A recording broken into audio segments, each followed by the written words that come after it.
back, everybody, to Benvenue's Corner. I'm your host, Benvenue, and I'm here this week with your quarterly report for the Orlando Sentinels, as they've gotten off to a blistering start this season to a 3-0 record. And what I have decided to do is, yes, once more, I'm trying to bring this content to Twitch. So I'll have this episode, kind of the pre-game quarterly report. I've decided to do a little bit of a change up to how I've been doing things. Basically, what I've been doing is devoting one episode that's about 20 minutes long for pre-game matchups to show you who our opponent is, what their opponent's numbers look like, etc. And I've noticed that those weren't getting a lot of views, that people seem to be enjoying games days the most.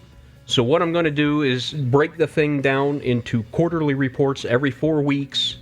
I will make a video like this, go over the league standings just to show you the status of the league at that time, go over important team news, any developments as far as roster, injuries, draft news, anything like that, and go over it then. So in that effort, Benvenue, your amazing host, had the opportunity to get head coach Shaq Hennessy in his studio for a one-on-one interview where I hold no punches, and I think Coach Shaq Hennessy was as open and honest as any coach I've ever heard. He really left nothing on the table, and I'll let his words speak for themselves. So what I'm going to do is I'll play that interview while we take a look at league standings and individual team standings. We'll look at the Snowhawks as well briefly. And as far as the overall season stats right now and team rankings, we'll look at that as it pertains to the Snowhawks, who are our next opponents, and not so much the Sentinels, because since we've had an early bye week in week 4, we've only played 3 games, and most other teams have already played 4. So the numbers are going to be a bit skewed in favor of us on defense, and a little less favorable to us on offense, if that makes sense to you all. Maybe about the mid-season mark, we'll take a look at that, because I think the numbers then will be a bit more evened out. A lot of other teams will still possibly have buys left, but I think that'll give us a better look at how things are going at that point in time. So, without any further delay, let me go ahead and get that audio queued up with Coach Shaq Hennessy and myself as I ask him about some certain things that have been going on with the team and in the league, and what he thinks of his team's performance so far early in this season. So, let's hear from Coach himself. Allow me to queue up the audio. And I am not a technical wizard. I'm in the studio by myself with all the things that are going on. I think you all can understand that.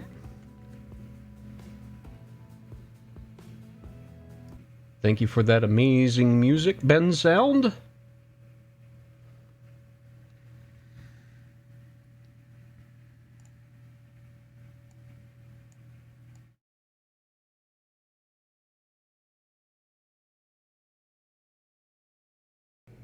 Alright, and welcome everybody to another episode of Ben's Corner. And we have the quarterly report on your Orlando Sentinels, who are off to a 3-0 start and coming off of a bye week, and host the Portland Snowhawks in their next upcoming game. I had an opportunity to get a one-on-one with Coach Shaq Hennessy. Finally able to get a hold of him for another one-on-one. Interesting time in the studio. There's a lot of things to cover. First of all, Coach, I want to welcome you here to the show again. It's nice to have you, and your guys are off to a great start, but how do you think the team is doing overall? There are some questions on defense, questions on offense. You're running a new offensive scheme this year, trying to emphasize Kiefer Byrne, and maybe de-emphasize Dalton Triplett a little bit. You brought in some new offensive weapons to help Kiefer Byrne out. You've changed the defensive scheme to try to suit the style of players you have on the field. How do you feel all that's panning out?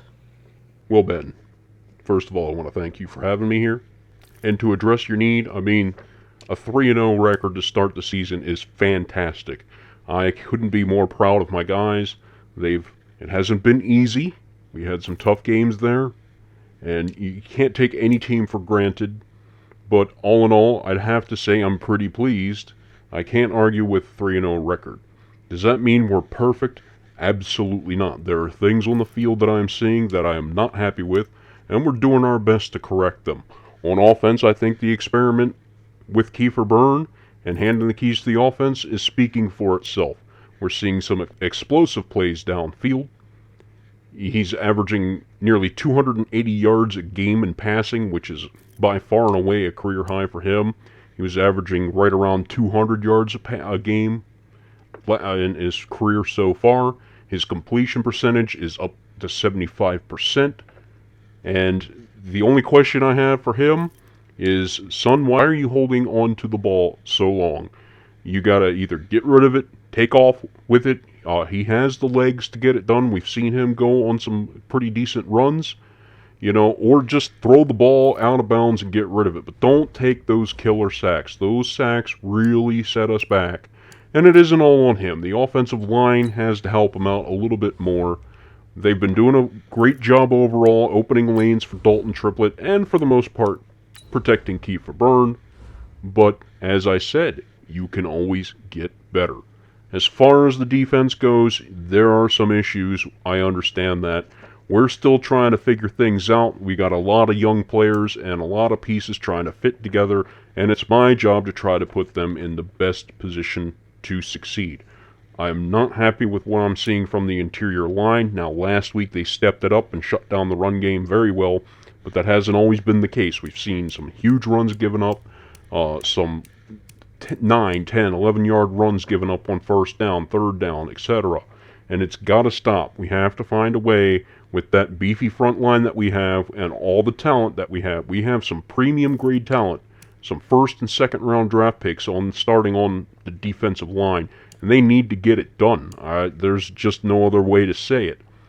We haven't gotten to the quarterback as much as I'd like to see. Now, we got a sack from Tanner Malone, his first of the year, and we saw Silas Hatcher step up in a backup role. Tanner had to take a break. He got nicked up a little bit, and Silas stepped up with 2 sacks out of nowhere. So that's something we might have to take a look at. Yeah, speaking of Tanner Malone, he has made it in no uncertain terms that he knows he's a free agent. You know he's a free agent at the end of the year. His contract is up. He's reached out to the media, whether through his agent, and said he would love to stay here in Orlando, and he's ready to negotiate, but the team maybe isn't.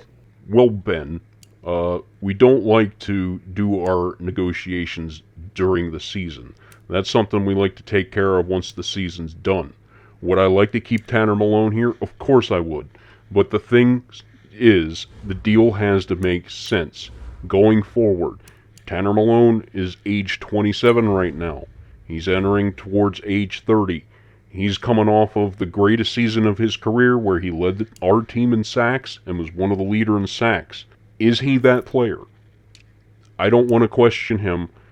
To be honest, and I'm nothing if not honest, we have to see who Tanner Malone is. And that ball is in his court. He can step up and show us, hey, you go out there and produce, you take care of business on the field, the contract is going to take care of itself because he's going to be able to write his own check, essentially, if he's going to have the same season he did last year for us. As far as Silas Hatcher goes, well, if you show up on the field, you're kind of forcing my hand. I have to take a look at you and see what you can do. So will we see more of Silas Hatcher? I think you can bet on that. He's going to come in, and we're going to see what we have with him, and just shake things up. We'll be moving things around on the defensive line, trying to get some answers and trying to get something that works. But speaking of something that is working, how about our secondary? All those passes defended, some huge ones in the recent games. In our close game against the Celtic Tigers, we had two interceptions in the end zone to thwart scoring drives. We had a couple of plays from Marquis Wyrick, the rookie. He batted away a would-be touchdown pass in our game last week, And it's just fantastic to see what this secondary is able to do. So back to the offense, Coach. The triplet is still key, as we've seen. He's having a great start to the season. He's running with a newfound vigor and energy that we haven't seen before. He is running physically, which he was not really prone to doing prior to this season. Do you have any idea what has caused that change? And, have you seen, you touched on it earlier, have you seen progression from Kiefer Byrne? And why exactly did you choose now to make that huge trade for Mark Spellman and bring in all the pieces that you did on offense this season? Well, Ben, the only thing I can tell you is look at the contract. We all know that Kiefer Byrne is on his rookie contract, and he was drafted 3 seasons ago. So what does that tell you? His window is absolutely right now. Now, we took the training wheels off this season. They were on last year because he was having some turnover troubles. He's made his improvements. Yes, he threw an interception recently, but hey, that's going to happen to every great quarterback. You don't go through the season without throwing at least one. But I have seen the improvement, and what I needed to do is I knew we didn't have all the weapons we needed last year, but I feel we have them now with... You've seen it in Mark Spellman, what he can do. He is a game changer. Chris Bradley, he's very talented, got a lot of speed. The hands might not be as great as I would want them to be. He's got to concentrate a little bit more. Had one go through his hands. That could have been a good play. But, he's a rookie and he's got to learn. But he's got some home run potential for sure. Of course, we have Perry Wood making all the catches for us like usual. So, the time is now. We need to see who Kiefer Byrne is. Is he the quarterback that we can build this franchise around going forward, or do we have to look elsewhere? And again, I hate to put pressure on him. I hate to doubt him. I know he's a great kid. He wants to be perfect. But it's time to put up or shut up. I can't really sugarcoat it. Speaking of Chris Bradley, he's been quoted in the papers as saying that he wants the ball. He's not getting the ball enough. He thinks he can get it done, and he's just not getting the opportunities. What did you have to say about that? Well, I've spoken to Chris Bradley, and I know that that quote was taken out of context. They didn't give him the full quote in the article. He did say that he would like the football, he would like to get the ball deep. Unfortunately, that hasn't really materialized with what we're doing on offense right now. And he and I had a little talk, and he understands. I said, hey, look, you have to understand your pecking order on this team. You are the new man on campus. There's established veterans that have been doing this for years in this league already. You might have been big man on campus in college, but that's not really the way we do things here in the NFL and on the Orlando Sentinels. We all have our roles to play. We all fulfill them. And if you want the ball some more, step up and show me that you deserve it, and it'll come. We're still tweaking things on offense. We don't have everything perfectly tuned and perfectly found out yet. So there might be some tweaks and wrinkles, and I would love to see him hit some home runs deep. That would be fantastic, because once he gets the ball in open field and he gets behind that defense, nobody's catching him. So, of course I want to get him on track, and of course I want the ball to find him quite a bit more. But it's just got to make sense. It's got to make sense in the play calling. He's got to get open, and then he's got to catch the football. Kiefer Byrne can get it to him if he's open. And that's all I got to say about that. Well, all right, Coach. Thank you for your honesty. Thank you for the honest answers. I don't feel like you were pulling any punches or trying to avoid anything, and that's what I appreciate about you. Not so many coaches would be willing to come out and say everything that you've said, so that'll do it for this quarterly report. The team's 3-0, looking to go to the playoffs again this year, and instead of going 1-out, making a long run in the playoffs and possibly bringing a championship to Orlando. That's what Coach Hennessy said his goal was when he came here. First season, he said, I'm getting them to the playoffs. If I don't, I'll resign. Well, we don't have to worry about that because he took care of that promise with that 10-6 record, the best season in Orlando history. So that's going to wrap things up here. I'm Ben Vanu. We'll see you again soon here on Ben's Corner. Take care, everybody.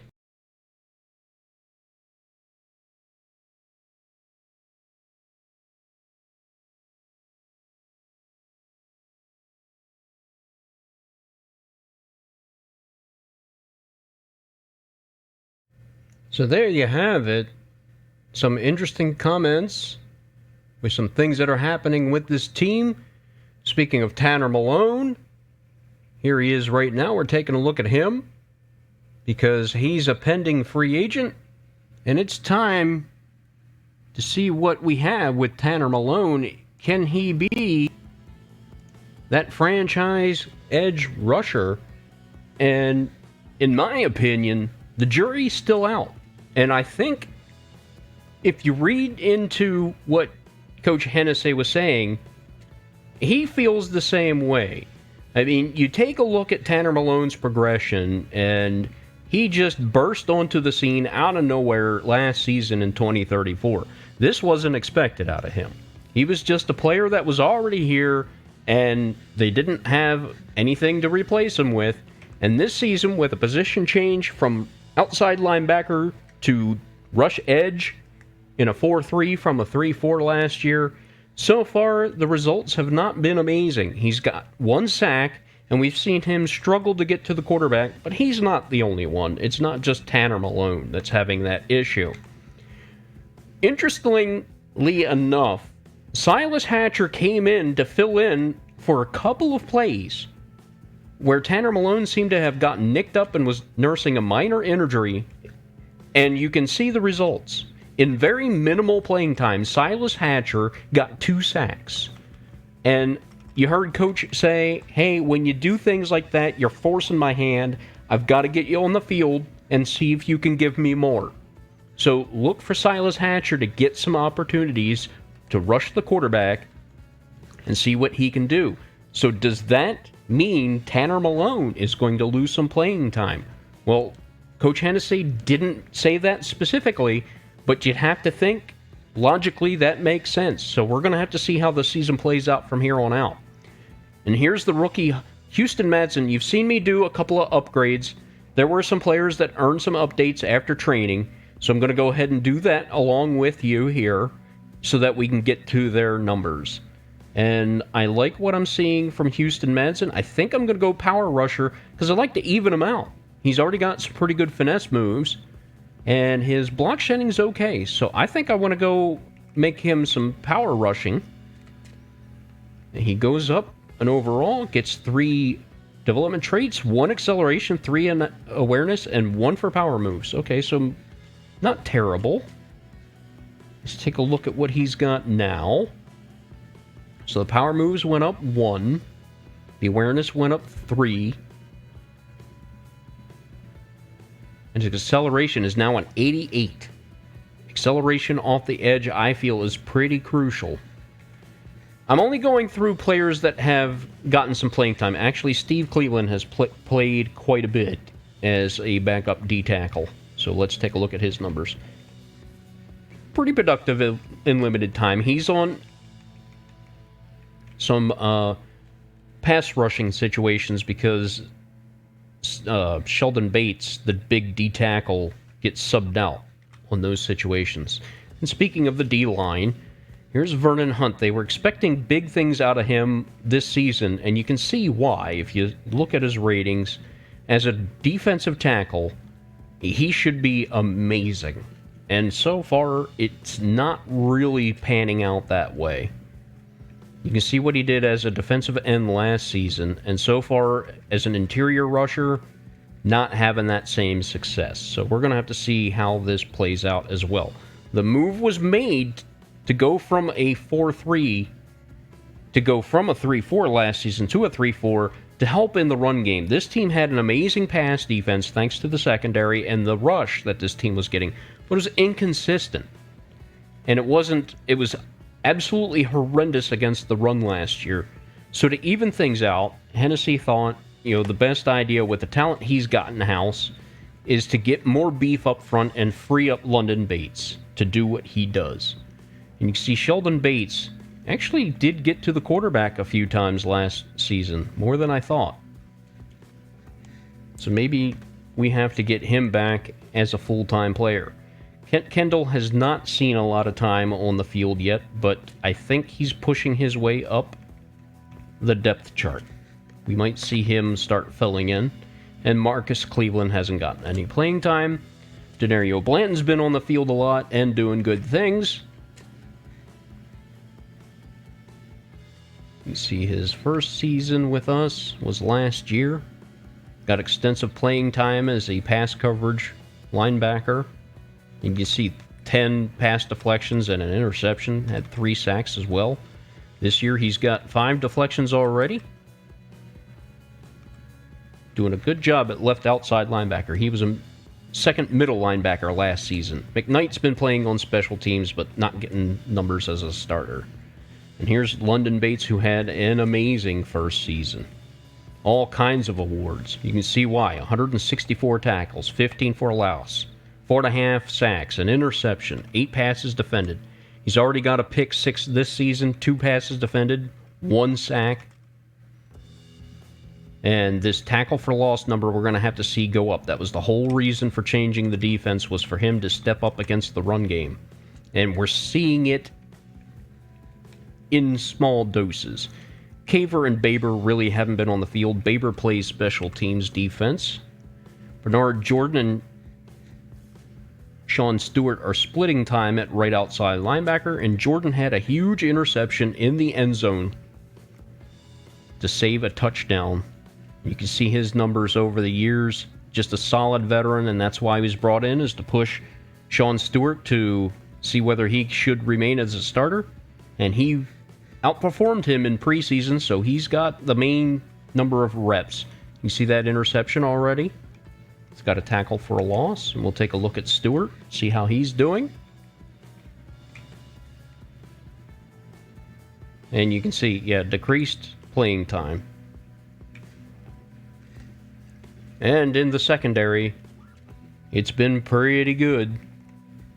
You know, you're going to get some shutdown play from Aaron Kershaw, and this season isn't any different. Doesn't have any interceptions yet on the season, but already making some big plays on the defense.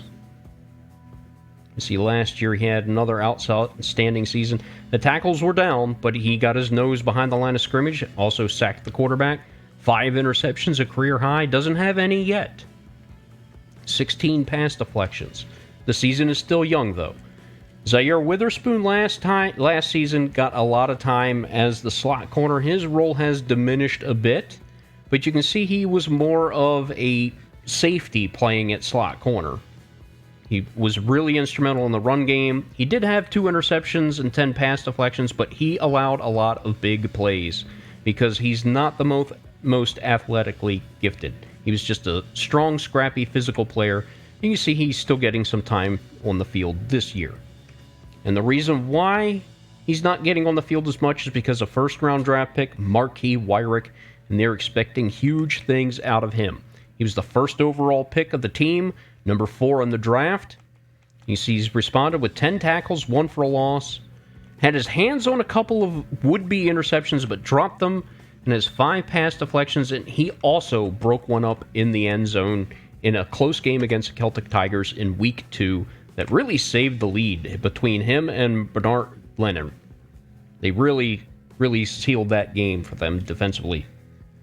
And the other reason is a depth man brought in, the veteran Virgil Hyde, and you can see why they brought him in. He is a very good coverage corner, has been for most of his career.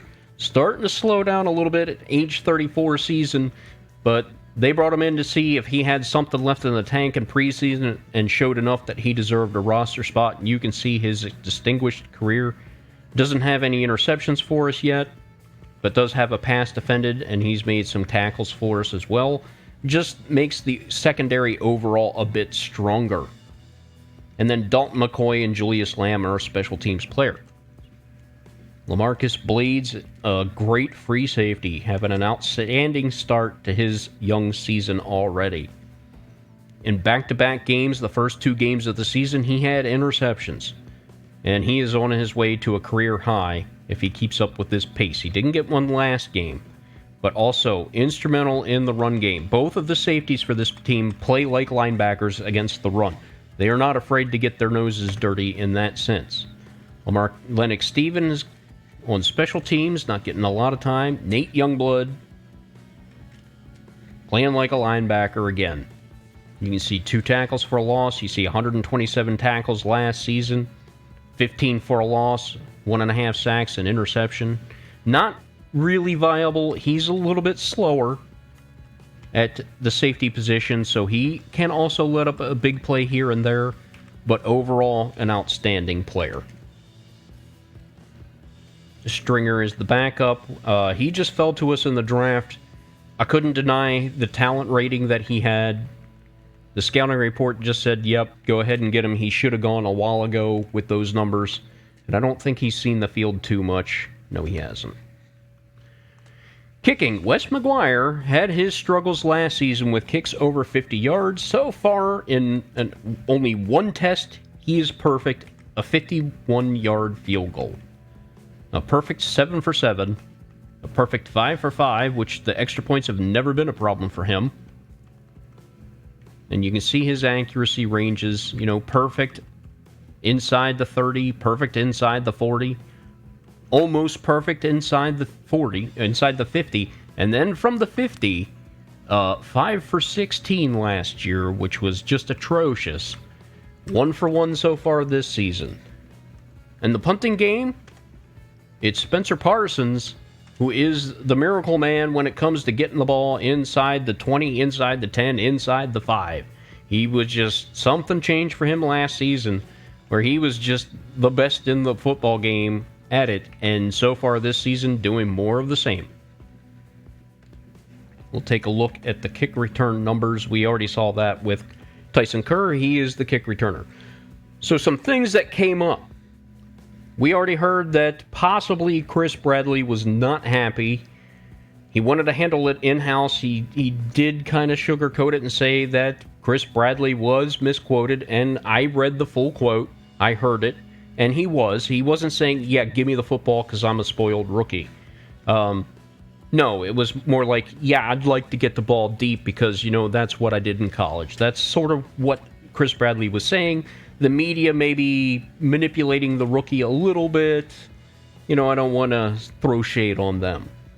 So Chris Bradley internally saying to his coach, Coach, it's been quiet for me out there on the field. And I normally wouldn't complain, but I'm not catching passes. I don't feel like I'm helping the team. Well, buddy, I hate to tell you, rookie, but the reason why you haven't been catching the ball is because you haven't been catching the ball. You've dropped a few of them.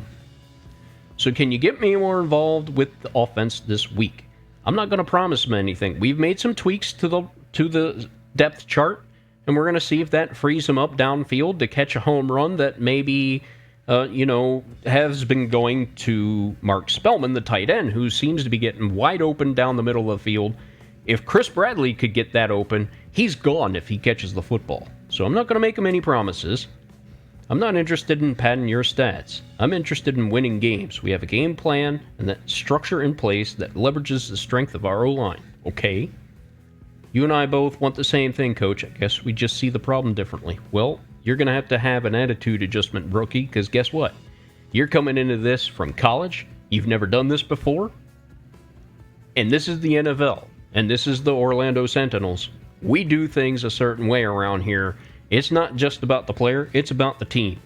And if it is in the best interest to get you the ball deep, then we'll do it. But you got to start catching the football when the passes are thrown to you, buddy.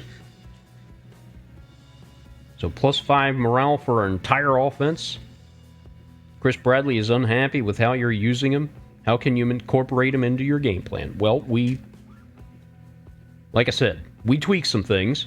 We have some Dev Star breakout.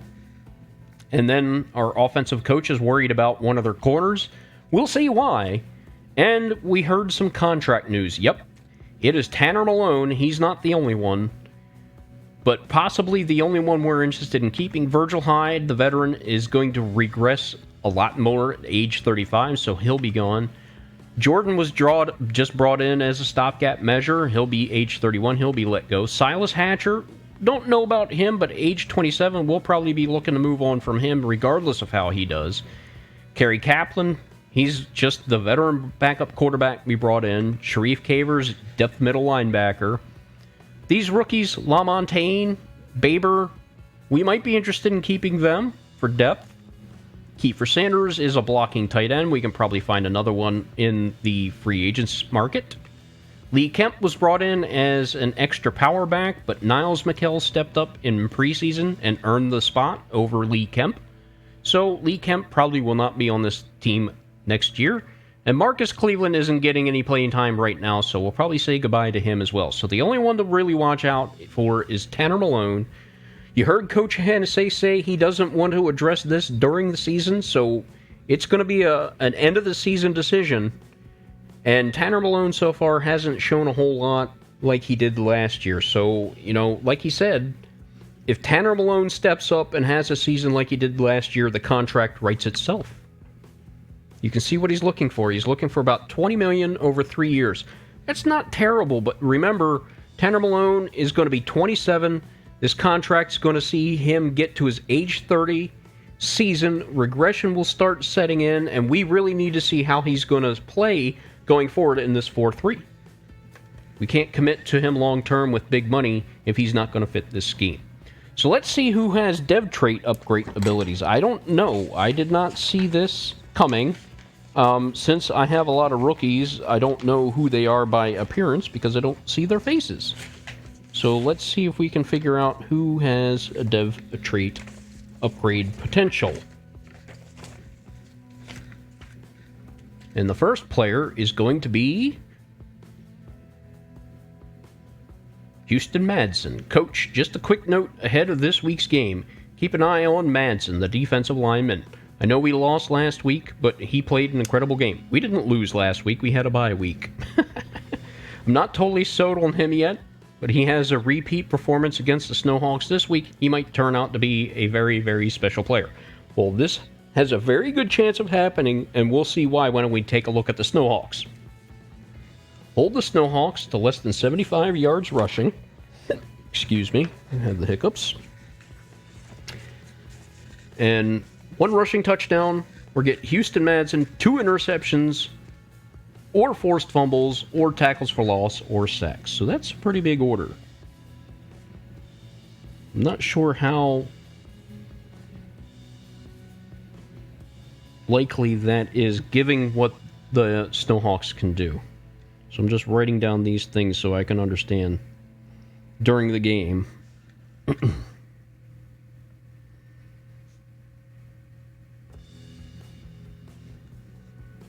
I don't think he's going to get 2 interceptions. I think we can pretty much assure that. Forced fumbles have not been happening for this team this year so far.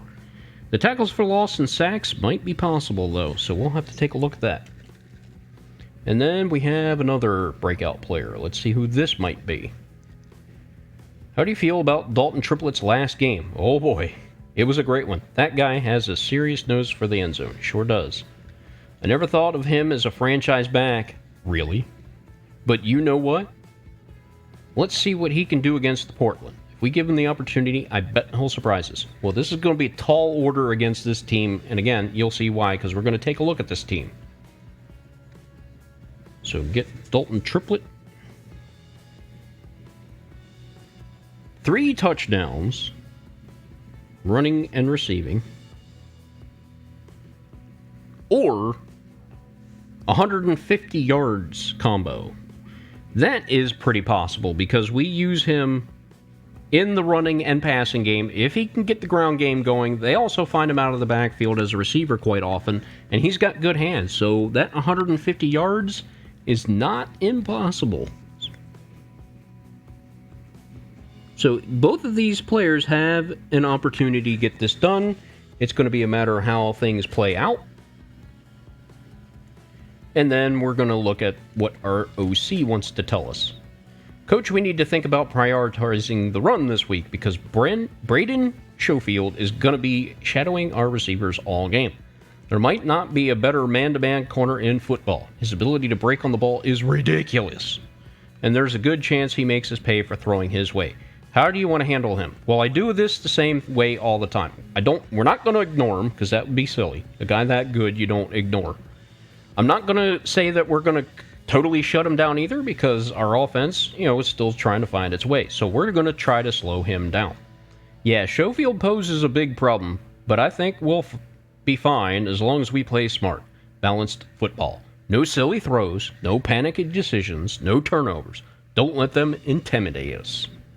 I'm a bored coach, but all that being said, I'd still try to throw away from Schofield whenever possible. It might be a good game to target our tight end and utilize some screens to our running backs. Well, guess what? We have a great running back and we have a great tight end. Beat the Portland Snowhawks. Or throw one or fewer INTs. Well, so far, Kiefer Burns has been doing a pretty good job at that. I still have a couple of player upgrades. We'll get to those. It's backup tackle Shaquem Wagner. And let's just go... I like to even things out. Let's go agile. We got 4 dev upgrades: impact block, pass block, finesse, run block, finesse. We saw him play a little bit last year. He got forced into action as a guard, so he is a swingman, and he filled in pretty admirably. You can see he's pretty well balanced overall, and that's what I like about him. He can fill in just about anywhere across the offensive line. So let's go ahead. As far as the draft goes, there hasn't been any drafting reports to show you. I wish there was, so I could show you what that looks like. We didn't do our training yet. I thought we did. So let's go ahead and take care of that. And I do the same things. I'm changing it up a little bit this week. I'm alternating between offensive line, quarterback, and then wide receivers, tight ends. And then on defense, I'm doing defensive line linebacker and then defensive line defensive back. Since I have a rookie back there this season at corner, I want to get him extra points developing to get him along the way faster. This secondary is going to be key to our success again. And we do have another upgrade because of that. It's backup right guard Jeremiah Spriggs. Let's go ahead and go archetype power. And he gets 4 upgrades: awareness, pass block power, run block power. You see, he's very well balanced. Probably doesn't have the strength we're looking for, but I like more athletic guards that are going to be able to get to the point of attack and make a block that way, rather than a big, slow, plodding guy that, yeah, you might be able to knock down a building with his blocking, but the building might beat him in a race. So that's not going to be any good. So let's take a quick look at this Snowhawks team. Now, you saw when we looked at the standings that they are undefeated at 4-0, but there are some problems. And it's not Braden Schofield. Quarterback Joseph Harden, age 34, a 73 overall. You can see his numbers still got a little bit of legs under him. Got a 90 throwing power and pretty good accuracies across the board. And his season so far is going very well. He's thrown no interceptions, almost 1,000 yards already in 4 games, and 3 touchdowns. He's been sacked quite a bit, and that is something to look at. You can see his accuracy, he's been pretty consistent his whole career. Right around mid-60s to 70s. In the running game, you can see he does run quite a bit. You'd have to think in his advanced years he might not do that as much. And then backing him up is Nick Tepper. The running back, Rashad Cadet, a speedy guy. He's got more speed with Carlton Shelton. And then they have the rookie Quentin Durant and second-year man Pat Blake rounding things out. Let's take a look at Cadet. You can see he's having a fine year. His best start of a season so far, he's 66 carries, 301 yards, 4.6 yards a carry, 2 touchdowns, does have 1 fumble, and in the ground game, or air game, they go to him rather often. But this is going to be interesting because they are a very good running team, and our defense against the run has been kind of shaky. Carlton Sheldon. How much playing time does he get? Quite a bit. 39 carries, 129 yards, and a touchdown. He also has a fumble. And they pass to him occasionally. Let's see if the rookie's getting any playing time for them. And he has 16 carries, 80 yards, 5 yards a carry. And he doesn't have a fumble yet, so good on the rookie. And they're passing to him a lot, so we might have to not sleep on this guy. We can't take anything for granted. And he looks like he's getting some kick and punt return duties, so that is his role on this team. Is Blake getting any playing time? I would think not. Yeah, he has. Very limited, but he has seen some action on the field. Okay. Their wide receiving unit. Oh, let's take a look. Their Wyatt Spencer, their fullback, 82 overall. He might be one of the keys to why they are running so well. Not the fastest guy in the world, but very strong. 76 run blocking, but check a look. 95 lead blocking. I think that's one of the highest ratings I've seen. And 73 impact, which means when he hits a guy, that's the amount of force he gets. So at 6 foot 263, he's getting a little bit of force behind his blocks. And with that lead blocking, that means when he gets out in front, he's finding his man and making the block like he's supposed to. But check out Ashley Morrell, the superstar wide receiver with blazing speed and fantastic hands. Aaron Kershaw is going to have his hands full, but at 6'1", Kershaw's 5'9". That's, even matchup in my book. But look at the route running for him as well. He's not just a one-trick pony. He can also get up in the air. So Morrell, and he is having an amazing season. By far and away the leading receiver on the team. He's already got 2 touchdowns. 298 yards. He had over 1,009 touchdowns last season, so really coming into his own. And it doesn't drop off much from there. Rodney Montgomery doesn't quite have the speed, but also very good hands, and we'll take a look at his numbers as well. You see, he's been a steady number 2 over the years. Doesn't have any touchdowns yet. 17 catches, 185 yards. And Keenan Ewing, can't sleep on him. Looks like he's their slot man. Star Dev, 75 overall, and you can see last year he had over 1,000 yards and 12 touchdowns. So they definitely target him a lot. So this secondary is going to probably get their toughest test of the season. Karma Grigsby, the 4th receiver. How much time does he see on the field? Well, he looks like he might have lost his roster spot to somebody else, or at least spot on the depth chart, because he hasn't played at all this season after turning in some fairly steady seasons the last 3. Jake Hilbert. I don't think they're going to him at all. They haven't. You saw minimal playing time last season. And veteran depth man Will Glover. And he's seen a little bit of time so far this year. But where things start to go wrong is coming up soon. Mike Conrad. Now, don't sleep on him. His numbers do not look impressive as a receiver. I mean, he's rather slow. He's more of a blocker.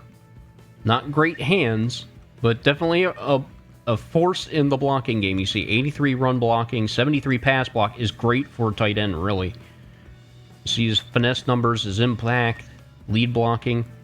But he also gets involved in the passing attack.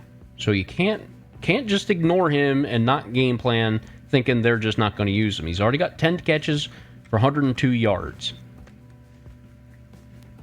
Eddie Jackson, the rookie. Let's see if they go twin tight ends. Looks like he hasn't seen much time at all. And Lawrence Keys. Not much playing time. So that tells me they don't go double tight end too much. But here we go. Their starting left tackle is hurt. Lyle Richards is out. He's a 76 overall. I don't think they're going to play Max Williams. I don't think he's the backup at 58 overall. I believe they have a backup right tackle that will play. But this isn't the only injury to the offensive line. Their starting left guard, and a very good one, Aaron Holiday, is also going to miss the matchup.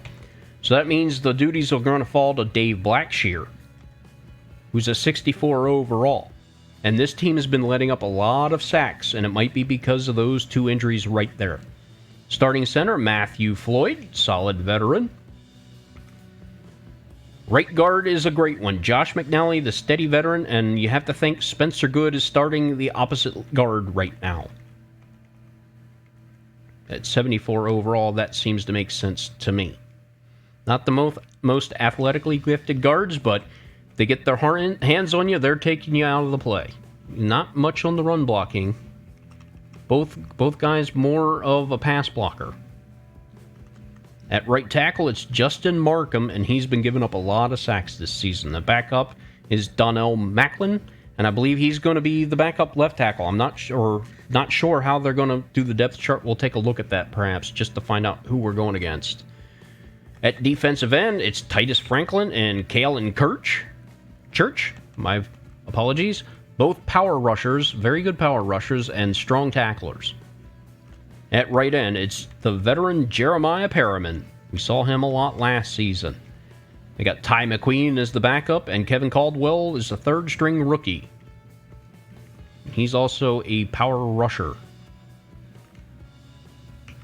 At D-tackle, Will Castro is making all kinds of plays in the backfield. Good combination of speed and strength from a big defensive tackle at 6'6", 313. He's making all kinds of plays in the backfield for this team. Backing him up is the veteran Jonathan Klein and rookie Ross Warren. At left outside linebacker, it's Eric Valentine and Clay Costin. You see this guy, Eric Valentine, also a power rusher, so this offensive line is going to have their hands full. At middle linebacker, the veteran Deshaun Wagner, solid player. Superstar with Selfless. They have Lamar Bowen and Xavier Jackson. At right outside linebacker, it's Luke Royal. And he is a speed rusher, along with Antoine Myrick with 90 finesse moves. Block shedding not spectacular, so they might have trouble getting home to the quarterback. But again, you got that kind of speed coming off the edge, you got to be careful. Silas Bennett, the rookie, third stringer, also has good speed and decent finesse moves. In the secondary, there's the man Braden Sheffield that our offensive coordinator is getting so worked up about. The veteran is 94 overall, great speed, great acceleration, good agility, very good awareness and play recognition. That man coverage, 96, and 80 zone coverage. 94 press with 73 catching. Can the man jump? He can. It's not bad jumping.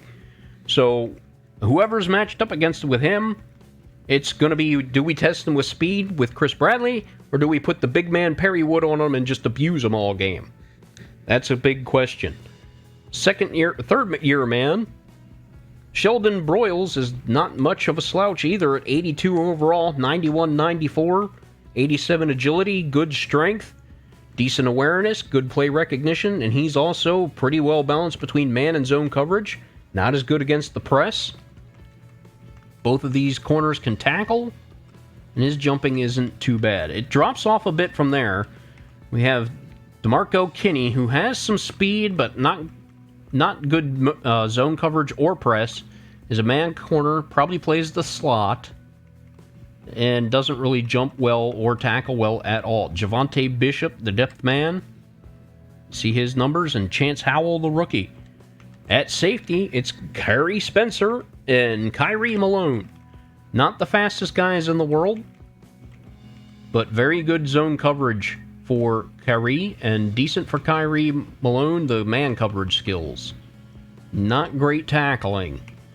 At strong safety, it's Anthony Caldwell. Very good athletically, 27 years old, 78 overall, and very well balanced between man and zone coverage, also press, if they might want to drop him in the slot, perhaps. And Darren Cockrell, the backup. And a very good tackler is Anthony Caldwell. Now here's something interesting. Their kicker, Madison Kruger, 36 years old, 86 kick power, 72 kick accuracy. What do you think his kicking should be like? Do you think he should be nearly perfect? Because that is what he is this season. You can see his numbers throughout his career have not been great. But this year, he's at 94%. He's 9 for 9 in extra points, but he's got a long of 56. And check this out.